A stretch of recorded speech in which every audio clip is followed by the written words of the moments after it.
Good afternoon. I'm Marina Dubrova, president and co-founder of Ukrainians of Colorado. And it is my pleasure to welcome you to Healing Hands, Raising Voices for Ukraine. We are so glad you have joined us for this special panel discussion presented in partnership with our friends from Kansas, Global Care Force. Welcome, guys. Welcome to Denver. Today we will share how our organizations are standing united with Ukraine and how you can be a part of this support. Ukrainians of Colorado is a nonprofit organization dedicated to uniting our community and preserving our Ukrainian heritage. We stand with Ukraine by raising funds for medical supplies. We ship supplies to Ukraine, but yet we found a better way to help Ukrainian economy and reduce the shipping cost. We buy supplies now in Ukraine and given to those who are in need. Global Care Force is a nonprofit that sends medical volunteers into Ukraine and have done so every month since 2022. Their volunteers serve in deoccupied villages where there is little to no access to any medical care. We are honored to have on the panel today Mark Dillen. He is a board member of Ukrainians of Colorado, and he is our Director of Public Relations and Government Outreach. Dr. Lev Prystupiuk, he is a member of Global Care. He is medical director in Ukraine. He just came from Ukraine just to come and visit with us and talk to us. Bob Downs and Leanna Stoufer, they're Global Care Force volunteers and proud Coloradans. Welcome. And finally, we are delighted to have Jeremy Hubbard as our moderator. You may recognize him as an evening encore for Fox 31. And he is a proud Colorado native. Thank you for being here, Jeremy. Take it. I'm so glad to be here today. Thank you all for being here today, too. I know that the fact that you're here means that you care very much about this issue, as do I, and as does everybody else on this panel. I was fortunate enough to get to go to Ukraine about a year ago with this group and document what they were doing, and we'll see some of that in just a minute. But before we get started, I do want to, if I can, bring attention to somebody who very definitely is worthy of some recognition this morning. That is Dr. Lev Prystupiuk. Did I say it right? Yes. I was trying for a week last year to get his name right, and I think I finally got it right.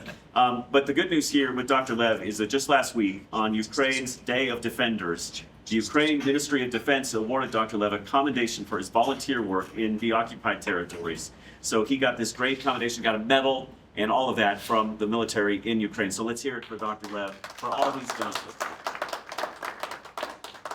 I want you all to get a sense of what it looks like for Dr. Lev day in and day out in Ukraine. And so we put together this video. Let's take a look. Air raid alert. Proceed to the nearest shelter. You could see that it was jets on the fight positions. Here, it was air raid, and they potentially could launch ballistic missiles. The threat is nonstop. Hundreds of bombs and missiles and drones raining down on Ukraine daily. We'll know in a couple hours, we'll know the situations if we have any damage. If Dr. Lev Prystupiuk seems unfazed, he's used to this. What is that? You heard right now is the air defense systems are trying to shoot drones. What did it sound like? This is just another day in the life. Вітаємо. Ми зараз до вас зайдемо. And he can't let the threat of attack stop him. There's too much to do. І навіть коли я Dr. Lev is medical director for Global Care Force, coordinating workers and volunteers as they set up clinics to help the most vulnerable Ukrainians who've been displaced by war. People like this young mother who fled some of the heaviest fighting with her baby in tow. And when we cross this road, it was a heavy shelling starting. And the people are dying and killing by shooting by any kinds of machine guns. Refugees whose lives have been forever disrupted. He's always looking out for his fellow countrymen. He go out from car and started moving to forest, but the enemies started shooting to them, and one of the bullet was hit his back here. Making sure they're not forgotten. And he does it all right here under the constant threat of attack. Besides the healing body, the healing their souls. While also caring for his own family at home, trying to navigate life in their homeland ravaged by years of war. It was one of the heavy rocket attack all over Ukraine, and one of the rocket by propulse was launched and hit here. Could you imagine if you would be one of these rooms? It was completely destroyed. His positivity, his resolve to help the people of Ukraine is one of the reasons so many Global Care Force volunteers keep coming back. Yes, it's very important when teams from America are coming here because the people, they see they're not forgotten. They see that America provide help to them, and they, of course, receiving this help. He shows everyone involved what having a servant heart is really all about. Always looking out for those who need help. So there you have it. That's what Dr. Lev's life looks like. So thanks to him and all the volunteers who are over there every month trying to make a difference in Ukraine. And so we're just going to have a little discussion about what's going on there, the work that these folks do over there. And then I'd love it if you guys would save your questions. We'll get to those at the end of the conversation. But first, Dr. Lev, as we know, this is still going on day in and day out. Just 2 nights ago, there was a serious attack on Kyiv that's caused some serious problems, right? Yes, unfortunately, last years we have every night massive shelling, both drones and rockets, and right now our enemy Russia, they used the new strategy. They send it not couple drones, they send it more than 500 drones and almost than 50 rockets at the same time. And for our defended system, it's quite hard to target these objects, and it's very hard to understood. And people who are living in this strategy situations, because you couldn't sleep well. Because could you imagine over the night you even don't hear the air raid? Yes, you hear air raid, but you're hearing the drones. And this is quite often with Bob and Anna will share the stories that every night, especially in Mykolaiv, Kherson Oblast, we hearing that overnight you're hearing the drones that flying. When our defense systems try to shut it down, but the most that what I don't like it at all, and that was impacted when we heard that the ballistic missiles is actually flying. You heard the noise of the ballistic missile, is this whistle, and then you definitely will hear that it shouts at the place. And the most terrible scenes what you could imagine in your life, the field, a shock wave is the most terrible scenes, and we see a lot of people with contusions. For example, my house in Kyiv twice already replaced windows. Even one of the shrapnels was even go through my wall in my apartments. It's the most terrible scenes what you could feel as a shock waves when you hear. Not even in the field, but you stay in your apartment home, or with our volunteer Bob and Leanna in hotel, for example. We don't sleep on trenches. We go back to our front lines area, close to front lines to the hotel, but still we feel this. So yeah, as you all know, it may have slipped from the headlines a bit here in America, but it's still very real problem that's happening day in and day out in Kyiv and other places across the country. I want to talk to Bob and Leanna because you have been there several times, both of you. Leanna, let's start with you because in the video, Dr. Lev said we're treating their bodies and their souls. I think the souls part is important. You really focus a lot on the behavioral health, the trauma that they've been through. Talk about that. Yes, I get to go along to help with the trauma support. So talking with people, giving them space to share what they've experienced, and then talking about the ways that human bodies and brains are affected by trauma and ways to try and help minimize the effects of that so that they can at least go about their day to some extent, because these are people who have watched loved ones be killed in front of their eyes, who have watched their houses be destroyed, who have had to flee in the middle of the night in their pajamas and barefoot and get a half a block away and look back and see that their house was just hit by a drone. In some cases, one woman we talked to, her husband had been taken prisoner. Luckily, he had been released, but when he came home, he had been tortured. He had been severely injured. She will be his caretaker as well as trying to take care of their children and work and go about daily life. And dealing with the effects of trauma on top of all of that is difficult is not the right word. So what I get to do is help people find some coping mechanisms to minimize some of the effects. Hopefully, as time goes along and as more professionals are available, psychologists, psychiatrists, that there will be more access to longer term therapy.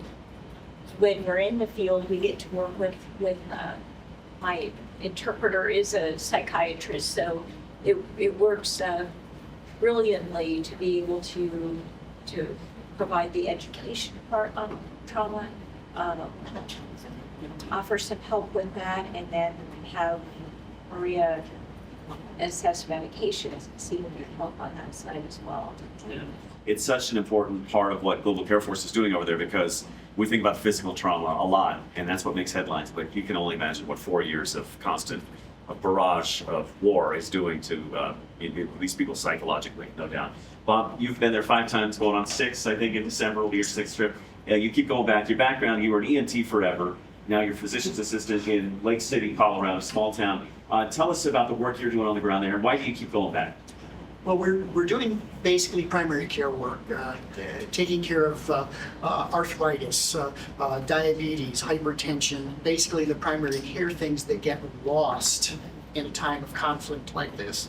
And the beauty of Global Care Force is that we're actually providing the medications that they'll need for at least 60 days, because getting to some of these small villages is very difficult.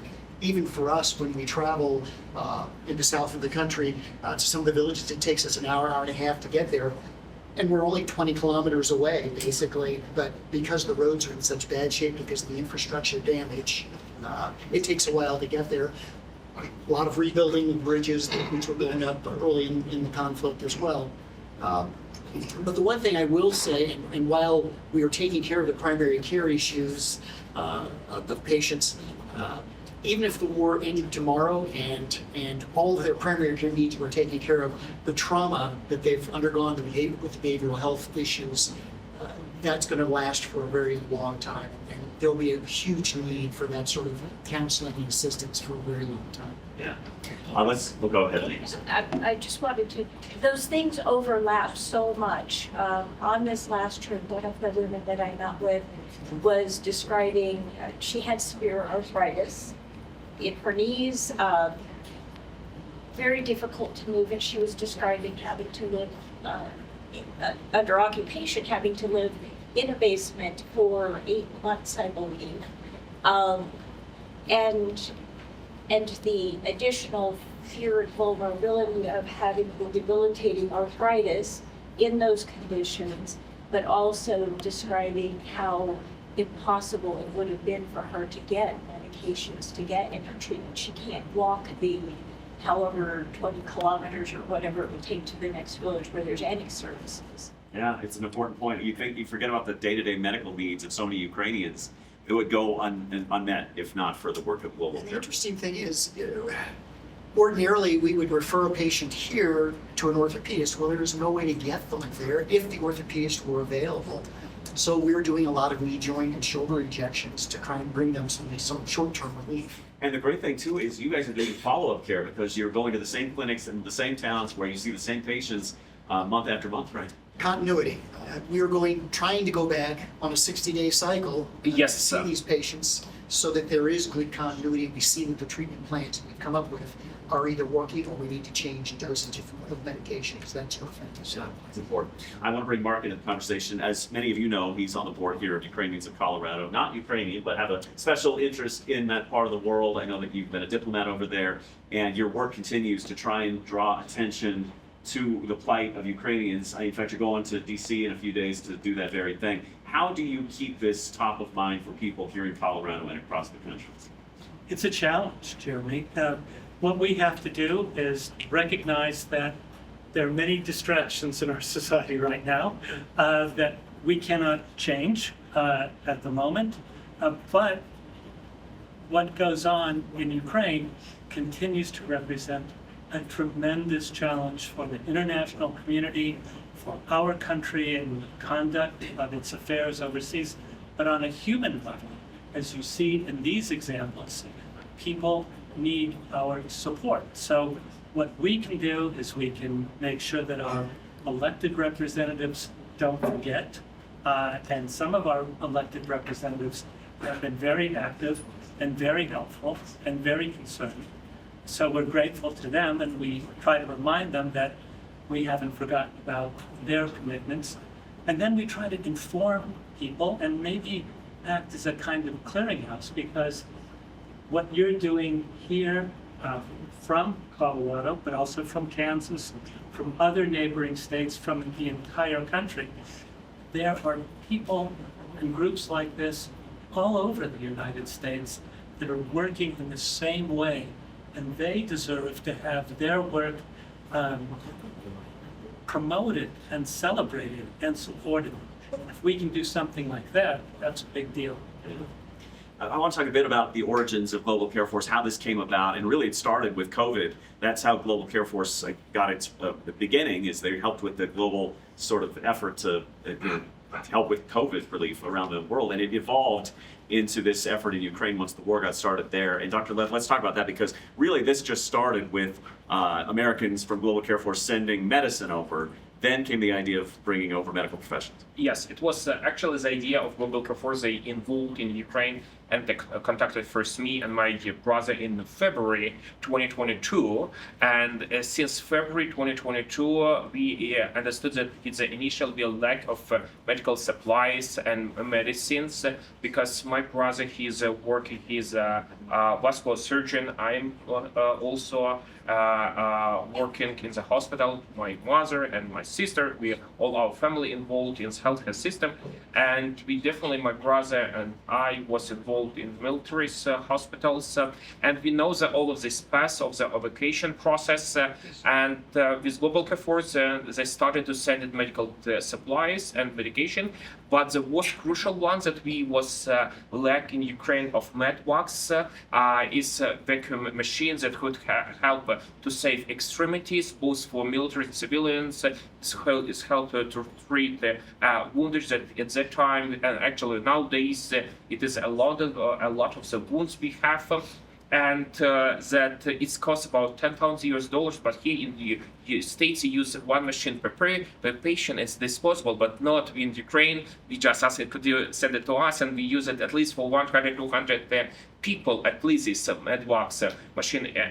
But that we realized that the territories especially in the border with Belarus. It's a Kiev region, Chernihiv region was released, and it was a lack of healthcare professionals in this area. And the idea was coming up that we need to feed this gap with the healthcare professionals. That we need to be some people work in the field, because the areas that was during the occupation, that the physicians, healthcare providers initially could be killed, or that Liana said that could be taken by Russians still on the prisons. A lot of them, for example, like me and my brother, all of us, we passed in military school. For example, I passed 5 years of military school. I'm lieutenants. A lot of the healthcare professional was drafted, and we had a lack of the healthcare professionals. The idea was raised together with Dr. Gary Morse. Let's send the first missions in de-occupied areas, and the first half of year we was working in the de-occupied area, and was Jeremy show on the video. Maybe it's quite renovated, but actually it's a refugee center that is yes, of course it was renovated. And where we had the people from Donetsk and Lugansk region, it was on video, it was Cherkasy where we were operated, but still nowadays where Bob and Leon goes in our monthly base, because we send it every month team from states. We have 10 people. Our team in Ukraine is healthcare providers, and we're receiving people from the states, healthcare professionals. It could be both medicals, healthcare professional, or non-medical professionals who arrived and help, because still on the villages right now we operated Kharkiv region. On this side, so you could see right now actually where exactly we operated. We are right here in Kiev. Okay, this is the map from Deep State, where all of the green areas, you see all of the green areas, it was under occupation. Right now is de-occupied. The pink and red one is still under occupation, and right now all our teams, we are right here in Kiev. We go 7-8 hours to Mykolaiv, we stay in Mykolaiv, and then we operated here. You see the Mykolaiv Kherson region. In the de-occupied region, for example, we work, for example, like Tamarino is the literally last village here in the front of, it's a last village, and it's a gray zone, and the Russians, they say, but we only operated there here. We used to operate it in Kharkiv, and we want to come back in Kharkiv, but unfortunately, due to the safety reason, even we couldn't go there to this area, because where we stay in Mykolaiv, and every day, as Bob already mentioned, hour and a half up to 2 hours, we go to the one of this village, and then we have 2 villages in one day, but we pick one day one of the closest village that we take no more than 30 minutes to go from one village to another village.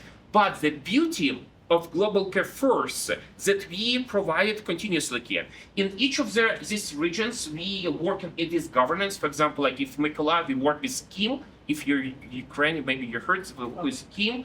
Yes, we working on the governance levels that we want to go to that village that is not operated by different organizations, and actually we operated where is exactly no any healthcare providers at all. But we have a very strict agreement as a Global Care Force. We have commitment that Global Care Force will provide it continuously care, because we was operated here, then we move here, we work here.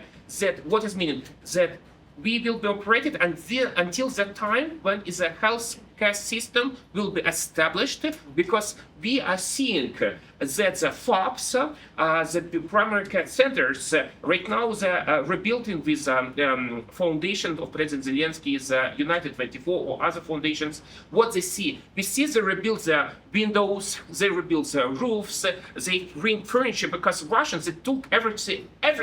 When it was the first time, they even couldn't make the toilet seats, they took everything. They took everything with Liana both, because actually Liana was 5 times, and she will return to Ukraine.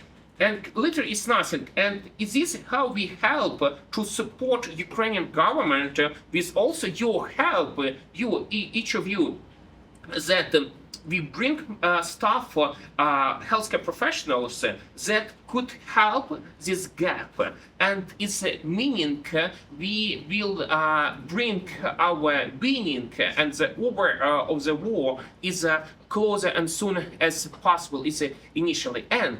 We operated, we have a couple of roads that every second, maximum every third month will back to this village, and we'll make sure that will be by our providers will be take care of these patients, and we will give these medications to those people. And already was mentioned that we purchased medication in Ukraine that we want to support Ukrainian economy, and every month for us it was up to 10,000 euros. Dollars is a direct cost that, and we spend and we leave it for these people. And actually, the essential medical medicine is a high blood pressure, is diabetes medications. Also, we have quite comprehensive stuff. We have a RX product, the prescription medications, but what they need, we have inhalators.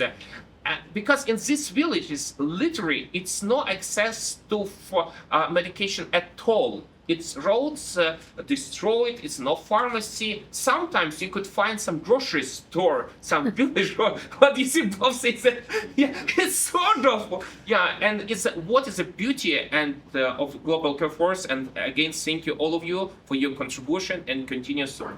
Yeah. Let's talk a little bit about safety if we can, because some of these clinics are 10, 15 miles from the front lines of the war. Leanna and Bob, let's talk about that. How safe are you when you are over there? And Bob, your wife's in the crowd right now. How do you tell her that I'm going to be fine? I'll come back home, I promise. Well, my first trip was in March of 24. We were in the Kharkiv region. Yes, there. Yeah, exactly here. In fact, several of the villages, we were within a few kilometers of the Russian border. Yeah, we actually could hear shelling. Yeah, it was. But at the same time, I definitely got the impression, and from talking to our Ukrainian team and Ukrainian team members, that they knew we were there and this all was outgoing things, so we didn't need to worry. Since I've been there, I've learned more about how we are plugged into the government. The government knows where we are, and we're going to tell the government where we're going, so that we know that we're in relative safety in what we're doing. And let's be realistic.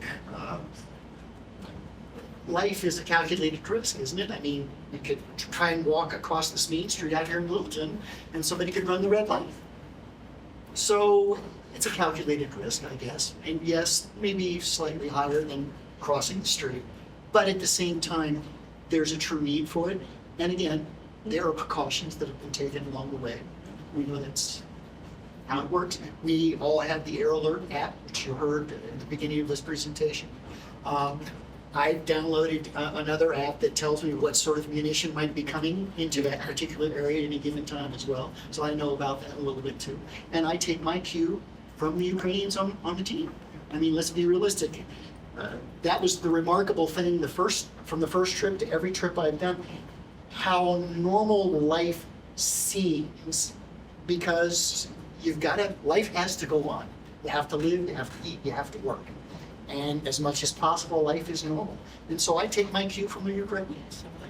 So. How about you, Leanna?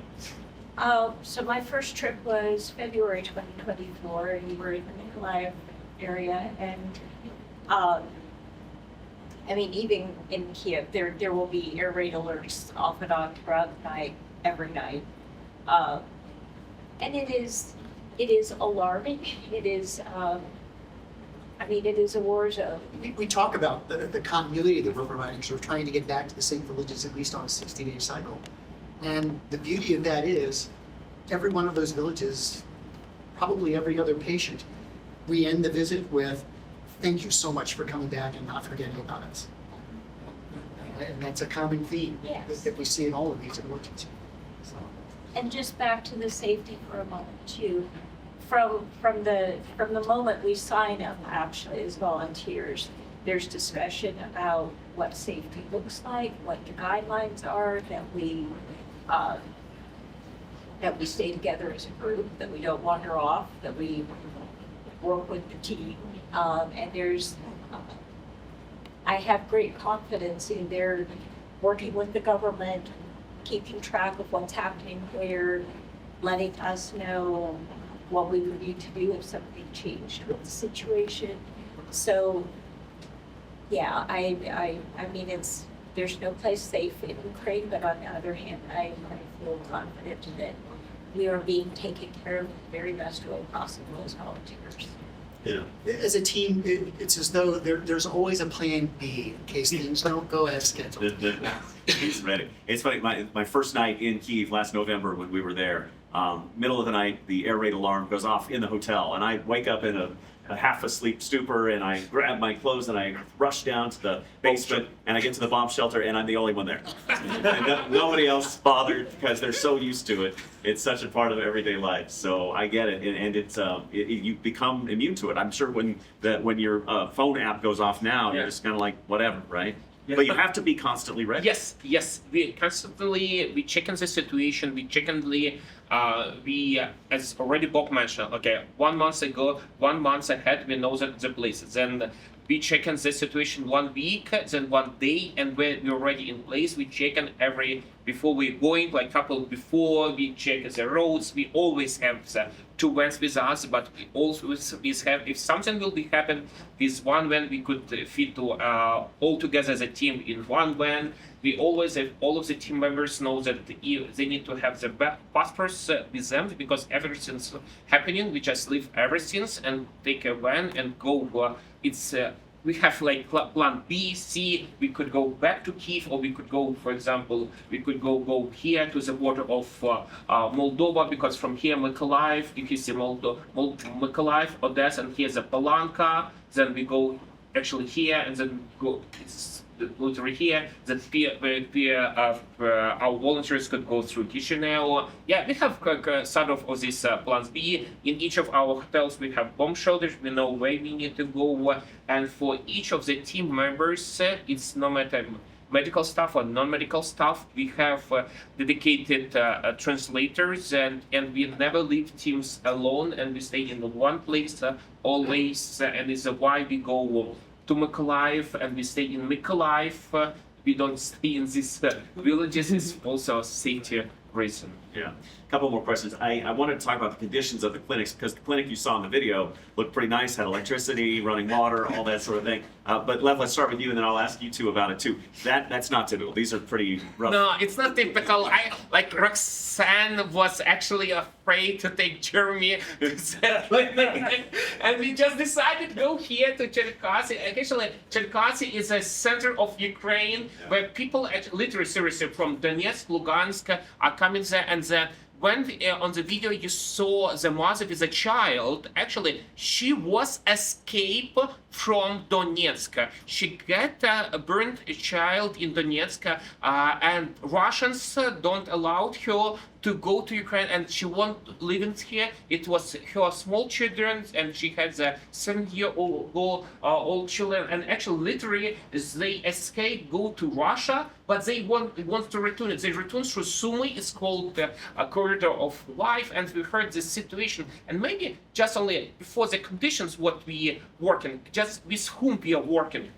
We working the people who was tortured, raped, was forced to live in basement. For example, here next to Kyiv, literally here where you see green zones, people was forced to live 1 month in basement.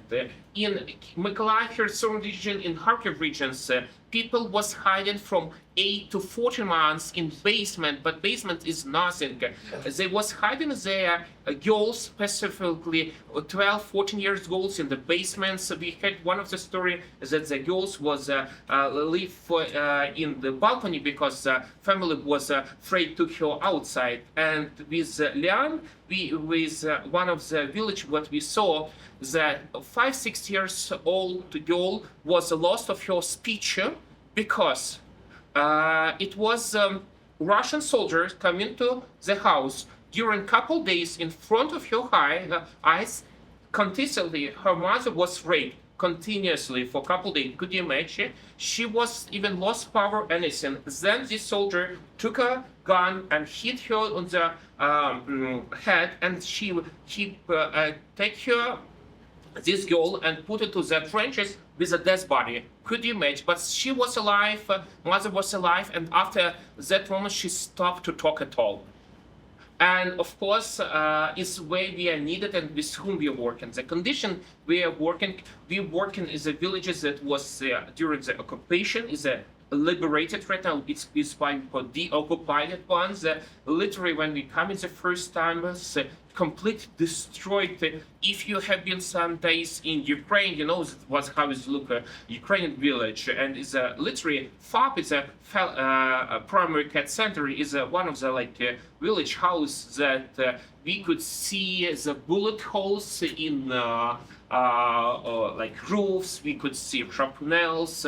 As already mentioned, the government try and different foundations try replace windows, and it's very good replace roofs. But with the conditions what we work in, we every time need to bring other power station because it's no electricity or the shortage of electricity. Literally no water. We bring always our water, and the winter time and also we need to bring our chairs, our table, because there's no chair, because there's no tables. In winter time it's so cold, and Wops could share this story that we bring in our heater pump because we bring our 6 liters bottle water in clinics. It was stay in the clinics, and when we taken back, it was iced. Could you imagine that you operated in the clinic inside the building where the water come to ice? Is a minus, say, of course, it's a Celsius, minus, is how we operate it. When is summertime, is heat, it's about like plus 35, this summer it was plus 38 degrees, is why we have a fence, to help us. But still, people continues to come to us, they very appreciate them, authorities, community very appreciate. But you know, the one of is just come back. Sorry, just here. You see, what is how we operated? We have triage, is a trash, and we have our providers. And you see one of these granny or grandparents, and you see one of these grannies that we are providing free medication for at least 1 month, from 1 month to 3 months. Yeah, and we're working outside because it's no way. But could you just imagine what you bring, actually you as sponsors, volunteers who help our volunteers come to the field, you help to with these medical supplies. But when you arrive to this village, what is the most important? The beauty of just step back. The beauty of global care force, we right now, unfortunately, with the cutting down of the USK supplies that we was very dependent of this, a lot of the budget from European Union was also cut off. We global care force at this moment in Ukraine, it's only one organization who brings physicians, physical physicians from abroad to Ukraine, to these areas, because all other our organizations just give money or just hire or just give some supplies. But most important is a personal contact, eyes-to-eyes contact. And Leanna could say, when patient arrived to us, you just could grab his hand. You could just look at his eyes, have this eyes contact, touch contact. And what is important, the patient just will be talking to you. With just only handle touch contact, you bring a hope. You bring a hope that it would be better. Then when you listen to them, you bring a joy. You bring a joy them. They believe everything would be better. When they received physical examination, with Bob likes this do a lot, the home visit, we literally see the patients with it's mostly with the grannies, grandparents. There's literally, when the war was started, nobody was looking at him. And right now he's already 4th year in the field. And we see at this moment when we go there, especially Bob who likes do this home visit, we go to patients that was not seen by physician for 3 years. Could you imagine? Nobody was here. It's literally because it's no way to provide him help. And also it's bring love. You, person, one of each of you, you could be a volunteer because we as Global Care Force, we invited to be medical, non-medical staff. You could be a volunteer, or you could support one of our volunteer or supporting one of purchasing medication. You could bring to one of these grannies, you could bring hope, joy, and love. And each of you could change their life. You could change literally their life when you come in and they come to you and you already changed this life.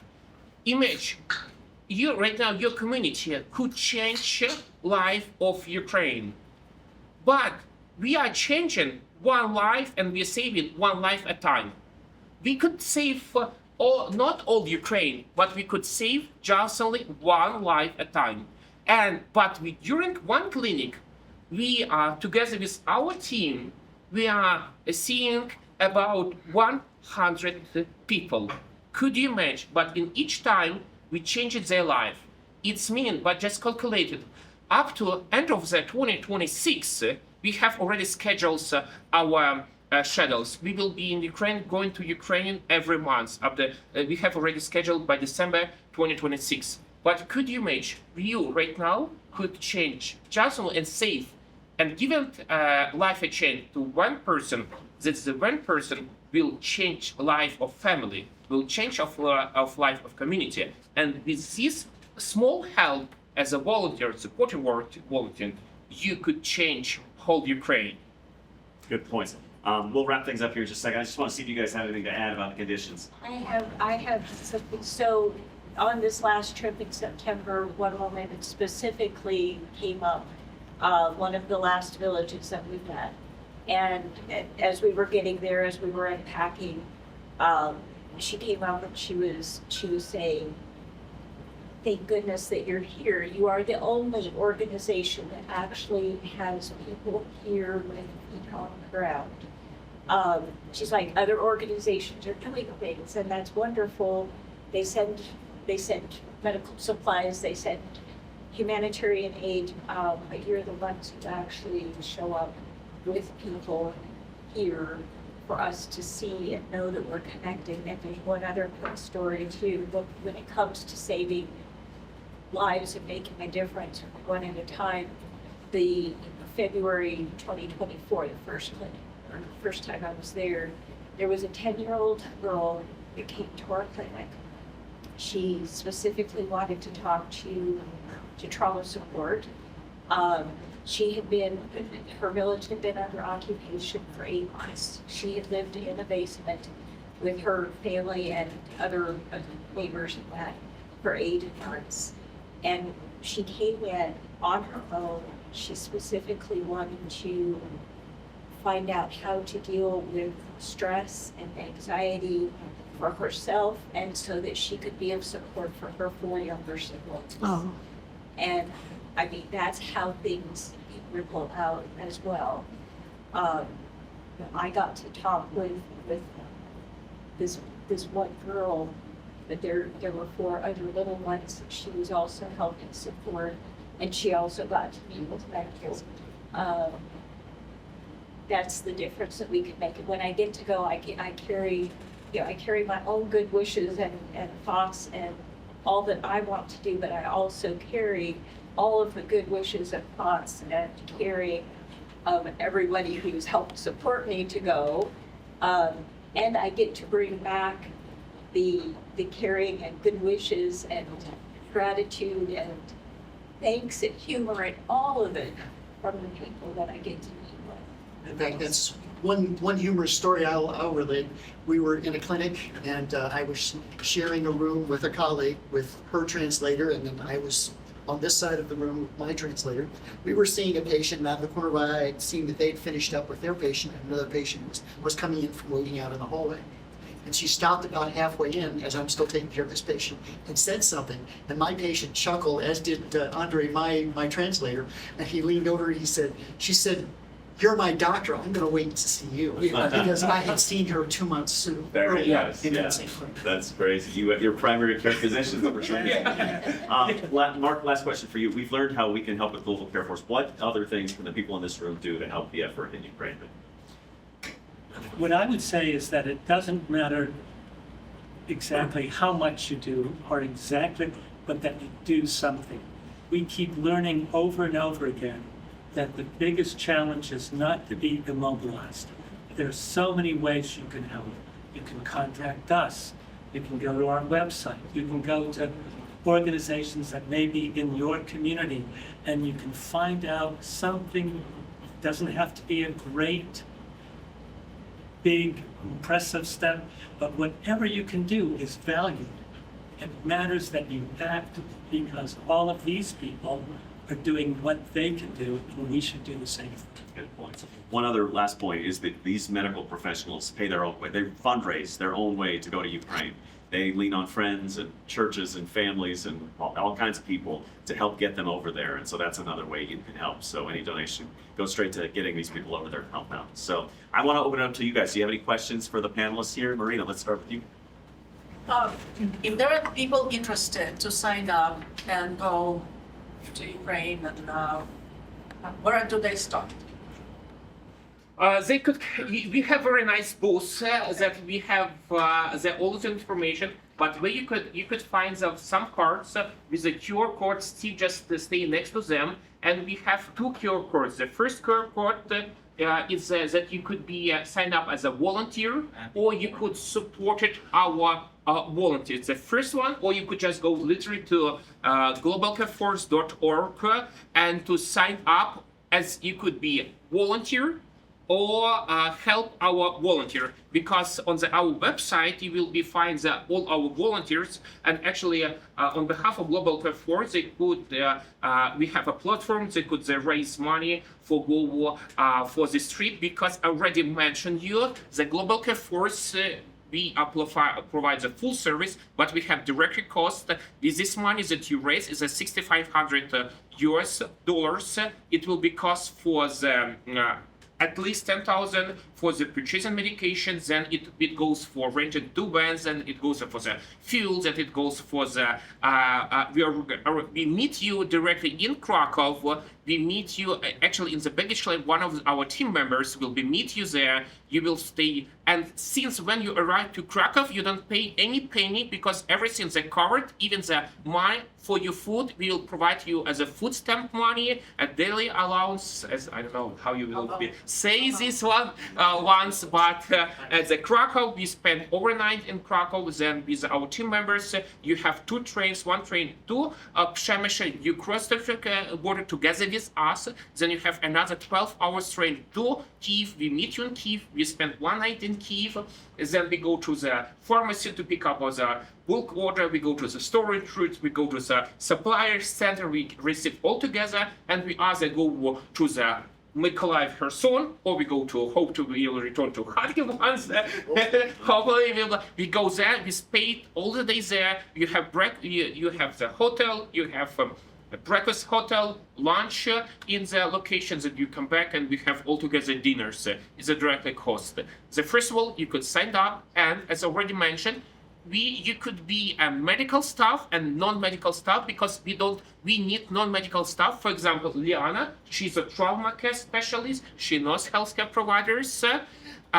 Also, we need people who could help us set up the clinics. We also need these ones because every day we have 2 clinics, and then we need people who could make records, videos, or to take interview. If you will be just signed as a non-medical professional, please sign up. And also in our teams, we have quite often, and also Michelle was working with you, yes, sir? Yeah, we have some of the physicians, PAs, nurses, originally from Ukraine, that is moved and then wants to help Ukrainians. Please sign up. Also among Ukrainians, you could be a part of the volunteer. You don't need to be Americans ones, US citizens, because right now we have volunteers from 7 different countries. It's Canada, Ireland, UK, New Zealand, Australia. Yeah, we'd love to come back here and do another panel and have you come up here and tell us about your experience in Ukraine. It'd be great, right? Anybody else have any other questions for these folks? Thank you. Yeah. Well, if not, I'm sure they'll be around milling about for a few minutes if you want to ask them any questions there. In the meantime, if we could just give another round of applause to these great folks.